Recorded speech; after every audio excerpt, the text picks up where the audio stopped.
Vous êtes-vous déjà demandé comment préserver votre esprit clair et vif, même en vieillissant? Dans la conférence d'aujourd'hui, la célèbre scientifique russe Tatiana Chernigovskaya partage des conseils précieux sur la manière de maintenir votre esprit en forme au fil des ans. Préparez-vous pour un voyage fascinant vers la clarté mentale et le bien-être durable. Comme cette vidéo contient des conseils exclusifs, elle peut être supprimée à tout moment. Alors abonnez-vous à la chaîne, car je vais envoyer cette vidéo à chacun d'entre vous. Allons-y! Il y a quelque chose en nous qui est assez spécial, tu vois. Les moments de joie, on les oublie vite fait, comme ça, pouf. Mais les trucs négatifs, eux, ils squattent dans nos têtes pendant des lustres. Sous l'emprise des émotions positives, on plane pendant une journée, et puis, hop, on zappe. Mais si c'est pas quelque chose de gros, genre mariage, naissance, achat d'une baraque ou déménagement tant attendu, alors là, c'est comme si c'était jamais arrivé. On fait une croix dessus pour de bon, et on retourne jamais là-dedans avec nos pensées.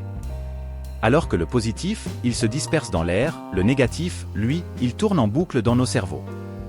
On peut se souvenir d'une babiole pendant quelques jours, une semaine, voire des mois à ressasser ça. C'est pour ça que les émotions négatives, elles ont un putain de gros impact sur nous. Elles sont tenaces, ces saloperies. Elles peuvent pas juste nous plomber dans la déprime, non, elles peuvent aussi nous servir de putain de moteur pour la suite. La plupart du temps, quand on se prend une claque de négativité, on se replie sur nous-mêmes, on baisse les bras, on voit tout en noir et on se laisse couler par les émotions. Pourtant, notre cerveau, c'est une putain de machine mystérieuse. On n'a pas encore tout pigé sur comment ça fonctionne. Comme dit Chernigovskaya, chaque personne a son propre monde intérieur, façonné par ses gènes et son vécu, qui n'a rien à voir avec celui des autres. Pourquoi c'est comme ça? Personne le sait.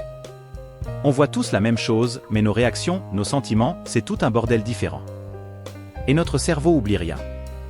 Rien du tout. Il absorbe tout, ce qu'il voit, ce qu'il entend. Et si on le guève de négativité, comment on peut espérer un remède contre cette intoxication d'infos? Allez, préparez-vous à être secoué. On n'est pas maître de ce qui se passe dans notre caboche. Alors, autant pas y fourrer encore plus de négatif, non? C'est valable pour tout le monde, que t'aies un QI de génie ou que tu sois juste un peu dans la lune. Faut pas laisser entrer dans ton cerveau même une musique pourrie qui va s'y planter et te pourrir la vie après. T'arrives à appuyer sur le bouton pour éteindre la source de négativité? Ouais, ça doit être un peu comme le chien de Pavlov, tu vois. Si t'en fais une overdose, genre trop d'infos négatives, ton cerveau se dit que c'est la guerre et il se met en mode survie. Ça te change un homme, ces circonstances, tu peux me croire. Je suis dévoué à changer votre vie. Obtenez un accès exclusif à des contenus comme celui-ci, conçus pour stimuler votre croissance personnelle et votre bien-être. Alors inscrivez-vous dès maintenant sur ma chaîne. Alors, qu'est-ce qu'on fait si chacun a son petit monde intérieur qui bouge tout le temps? On peut le changer nous-mêmes. Au lieu des infos pourries, on peut se régler sur des trucs plus intéressants, qui font bosser le cerveau et les émotions. Ça marche aussi bien sur le net que dans la vraie vie, au boulot, avec les potes, dans nos passions. Prends les rênes de tes émotions, contrôle tes réactions aux mots ou aux gestes des autres. C'est comme ces aristos qui éduquaient leurs gosses à rester zen dans toutes les situations. Il y a quelque chose de profond, de primordial là-dedans. Si tu te sens souvent à cran émotionnellement, c'est que tu as appris à étouffer tes réactions, mais que tu sais pas trop comment les gérer. C'est pas une question d'être fermé ou pas, c'est juste une question de conscience. Si tu comprends tes émotions, et ouais, ça s'apprend, tu peux les contrôler. Du coup, tu te retrouves pas à tourner en rond comme un tournesol, tu commences juste à vivre avec moins de négatifs, à être plus souvent heureux, et ça, c'est pas rien. Ça chauffe, ça palpite, ça pulse. Quand t'es vraiment captivé, t'embrasses la vie à pleines dents. Voilà de quoi je te parle. Gérer tes émotions, c'est pas juste une affaire de patience et de pratique, c'est un art à part entière. Mais c'est en maîtrisant ça que tu découvres le vrai bonheur, que tu vis une vie émotionnelle épanouie. D'abord, fais le tri dans ton entourage. Pourquoi s'encombrer de gens qui t'intéressent pas vraiment mais qui se démènent pour se faire remarquer? En blaguant ou en te lançant des pics, ils rabaissent tes accomplissements. Laisse-les filer vers d'autres horizons. Choisis avec soin ce que tu nourris ton intellect, livres, articles, concerts, conférences, expos. Reste pas enfermé, va vers le neuf, le surprenant. Éloigne-toi du négatif sans pour autant te barricader.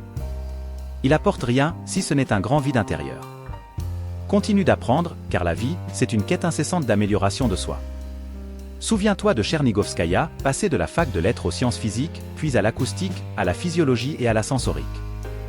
Elle a compris que le cerveau ne pouvait rester inactif. Il a besoin de développement constant, sinon il part en vrille.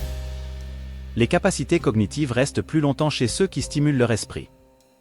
Les personnes âgées qui continuent à apprendre et à se développer sont moins touchées par la démence liée à l'âge.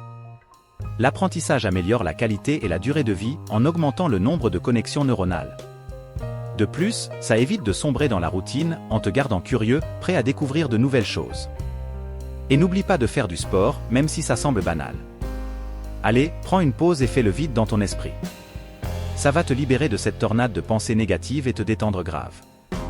Et si tu continues de te bouger et de garder la forme, mec, ça va booster ta confiance en toi, tu verras. Si cette vidéo t'a boosté et t'a donné des tips utiles, alors partage-la avec tes potes, c'est comme ça qu'on propage la bonne vibe. Et pour la suite, je te souhaite une journée de ouf, une humeur au top et la réalisation de tous tes rêves les plus fous. N'oublie pas que tes commentaires sont notre carburant, ils font de cette chaîne un véritable spot de motivation et de sagesse. Big up pour ton attention et à très vite pour de nouvelles aventures.